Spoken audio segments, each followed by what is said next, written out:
Lucas 11. Usa niya nakahigayon nagampo si Jesus didto sa usa ka dapit. Sa pagkahuman niya ampo, miingon ang usa sa iyang mga tinun-an, Ginoo, tudloi kami sa pag-ampo sama nga gitudloan ni Juan ang iyang mga tinun-an. Si Jesus miingon kanila, kung wag-ampo kamo ingna. Amahan, simbahon unta ang balaan mo ngalan, maghari ka unta kanamo. Ihatag kanamo sa matag adlaw ang pagkaon nga among gikinahanglan. Ug pasayloa kami sa among mga sala kay nagpasaylo kami sa tanan nga nakasala kanamo. Ug ayaw kami itugyan sa pagsulay. Ug miingon si Jesus sa iyang mga tinun-an, pananglit usa kaninyo moadto sa balay sa usa ka higala sa tungang gabi ug moingon kaniya, Bay, pabaylo ako tulo ka buok pan kay miabot sa amo ang usa ko ka higala nga nagpanaw ug wala gayud ako'y ipakaon kaniya. Unya tubagon ka sa imong higala didto sa sulod. Ayaw na ako sa muka. Gitrangkahan na ang pultahan ug ako ug ang akong kabataan nang higda na busa dili na ako makabangon sa paghatag kanimo bisag unsa. Sultihan ko kamo nga bisag higala kaniya dili siya mobangon ug mohatag kanimo pan. Apan mobangon na lang siya ug mohatag kanimo sa tanan nga imong gikinahanglan kay wala ka man maulaw sa pagsigig pangayo. Busa sultihan ko kamo. Pangayo kamo o kamo hatagan. Pangita kamo o kamo makakaplag. Pagtuktok kamo o ablihan ang pultahan alang kaninyo. Kay ang tanan nga mangayo hatagan og siya, nga mangita makakaplag ug ang pultahan ablihan alang kaniya nga magtuktok. Kamong mga amahan, kinsa man kaninyo ang mohatag sa inyong anak og bitin kung siya mangayog isda? Kung mohatag kaniyag tanga kung mangayo siyag itlog? Bisan pa sa inyong pagkadautan, mahibalo kamong mohatag og maayong mga butang adto sa inyong mga anak. Labaw pa ang amahan nga atuas sa langit nga mohatag sa Espiritu Santo kanila nga mangayo kaniya. Usa ka panahon ni ana gipapahawa ni Jesus ang yawa nga amang, ug sa nakagula na ang yawa nakasulti ang taong amang ug nahibulong ang mga tawo. Apan pipila kanila miingon, si Beelzebul nga pangulo sa mga yawa mo ay naghatag kaniya gahom sa pagpahawa kanila. Dahi uban nga buot mo biti kaniya, mao nga mihangyo sila kaniya sa paghimog usa ka milagro aron pagpaila nga siya pinadala sa Dios. Apan nahibalo si Jesus sa ilang mga huna-huna ug miingon siya kanila, bisan unsang nasura nga magkabahin-bahin ug mag-unay pag-away dili mulungtad og dugay ug ang banay nga mabahin-bahin maungkag. Busa kun diha usab sa gingharian ni Satanas may mga pundok nga nag-unay og away, unsaon man paglungtad sa maong gingharian? Nag-ingon kamo nga naghingilan ako sa yawa tungod kay gihatagan ako ni Beelzebul o gahong paghimo niini. Kung giingon nako niini paghingilin ang mga yawa, giunsa man di ay sa inyong mga sumusunod pagpahawa kanila? Ang inyong kaugalingong mga sumusunod nagpaila nga sayop gayud kamo. Ang tinuod mao nga naghingilin ako sa mga yawa pinaagi sa gahom sa Dios ug nagpamatuod kini nga miabot na ang paghari sa Dios diha kaninyo. Kun ang usa ka tawo nga kusgan og sangkap sa tanang hinagiban magbantay sa iyang balay, dili gayud kay labtan ang iyang mga butang.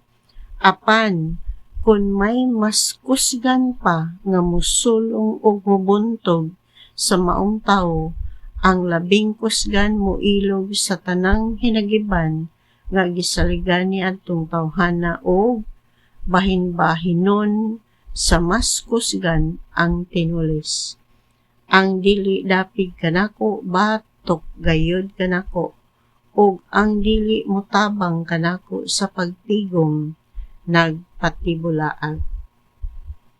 Sa panahon nga mugula sa usa ka tawo ang usa ka daotang espiritu, magsusuroy siya sa mga dapit nga mamala ug mangita siya kapahulayan. Kung dili siya makakitag dapit, moingon siya, mobalik lang ako sa akong gipuy-an kaniadto. Busa mobalik siya ug makakaplag sa balay nga nahinlo na og maayo ng pagkahimutang ang mga kasangkapan niini. Unya mugula siya og magdalag laing 7 ka espiritu nga labi pang daotan kay kaniya og manulod sila og mopuyo didto. Busa sa katapusan ang kahimtang niadtong tawhana mahimong labi pang daotan kay sa sinugdan. Sa dihang nagsulti pa si Jesus niini, may usa ka babae nga misinggit taliwala sa pundok sa mga tawo ug miingon kaniya. Bulahan ang babae nga maoy nagsabak ug nagpasuso kanimo. Apan si Jesus mitubag, bulahan hinuon sila nga namati sa pulong sa Dios ug nagtuman niini. Samtang nagpunsisok ang mga tawo libot kang Jesus, mipadayon siya pagsulti. Pagkadaotan gayud sa katawhan niining panahona, nangayo sila ilhanan apan walay ihatag kanila gawas niadtong nahitabo kang Jonas. Ingon nga si Jonas may usa ka ilhanan alang sa mga tawo sa Ninibe. Ang anak sa tawo usab maoy mahimong ilhanan alang sa mga tawo niining panahona. Sa adlaw sa paghukom, ang rayna sa habagatan mutungha og musudya sa mga tawo niining panahona kay mipanaw man siya katunga sa kalibutan aron lang sa pagpamati sa makinaadmanong mga pagtulunan ni Solomon. Og hibaloi nga ania dinhi ang labaw pa kang Solomon. Sa adlaw sa paghukom ang mga tawo sa Ninibe mutungha og musudya kaninyo kay naghinulsol man sila sa ilang mga sala sa pagkabati nila sa wali ni Jonas. Og hibaloi nga ania dinhi ang labaw pa kang Jonas. Walay magkadagkot og suga. Unya taguan o tabunan kini sa gantangan. Ibutang gayud hinuon kini sa tungtunganan aron makakita ang mga tawo sa kahayag inig sulod nila. Ang imong mata mao ang suga sa imong lawas. Kung maayo ang imong mata, malukop sa kahayag ang tibuok mong lawas.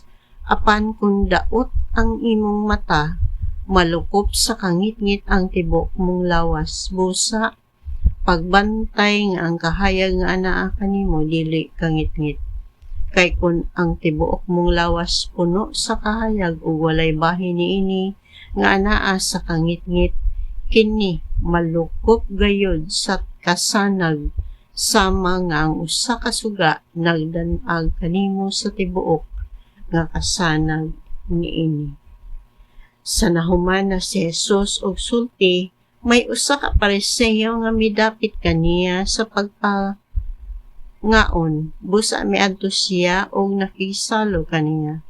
Natingala ang Pariseo sa pagkamatikod niya nga wala manghunaw si Jesus sa wala pamukaon. Tungod niini miingon ang Ginoo kaniya, kamong mga Pariseyo naghinlo sa gawas nga bahin sa tasa o plato apan ang sulod ninyo puno sa pagpanikas o kadaotan. Mga buang, dili ba ang Dios nga maoy nagbuhat sa gawas nga bahin mauusab ang nagbuhat sa sulod?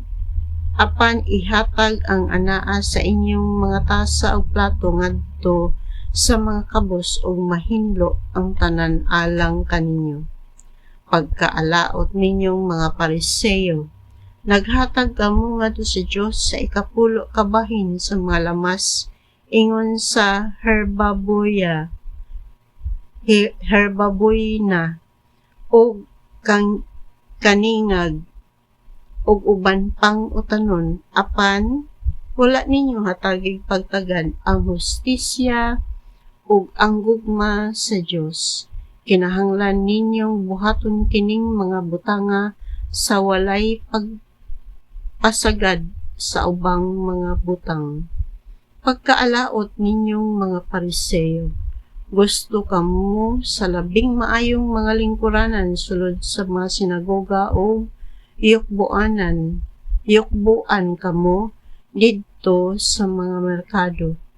Pagkaalaot gayud ninyo, sama kamo sa malubong nga walay timaan, nga wala lamang hibaloi sa mga tawo nga ila di ay nang gitamakan. Unya, sa usa sa mga magtutudlo sa balaod miingon kaniya, magtutudlo sa imong pagsulti niini imo usab kaming gipakaulawan. Si Jesus mitubag, pagkaalaot usab ninyong mga magtutudlo sa balaod, gipapasan ninyo ang mga tao sa makabuktot nga anon apan kamo mismo dili man gani mohikap niini, bisan sa usa na lang katudlo ninyo aron pagtabang kanila. Pagkaalaot ninyo, nagbuhat kamo og nindot nga mga lubnganan alang sa mga propeta nga gipatay sa inyong mga katigulangan.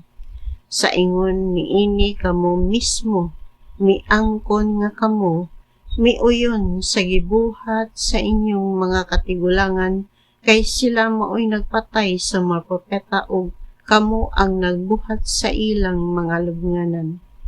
Tungod niini ang kaalam sa Dios nag-ingon, padad-an ko silag mga propeta ug mga sinugo ug ilang lutoson ang uban ug ang uban ilang patyon.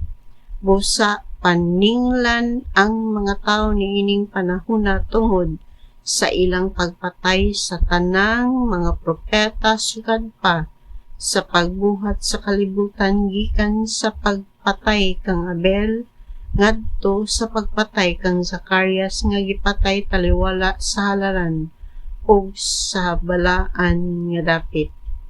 Oo, sultihan ko kamo, silutan gayod ang mga tawo niining panahona tungod niining tanan. Pagkaalaot ninyong mga magtutudlo sa balaod, gitipigan ninyo ang Yahweh nga maoy moabli sa pagtahan sa kahibalo apan kamo mismo wala mosulod o gisanta ninyo ang buot mosulod niini. Sa dayang biya ni Jesus niadtong dapita, gisaway siya pag-ayo sa mga magtutudlo sa balaod ug sa mga Pariseyo ug nangutana sila kaniya mahitungod sa daghang mga butang.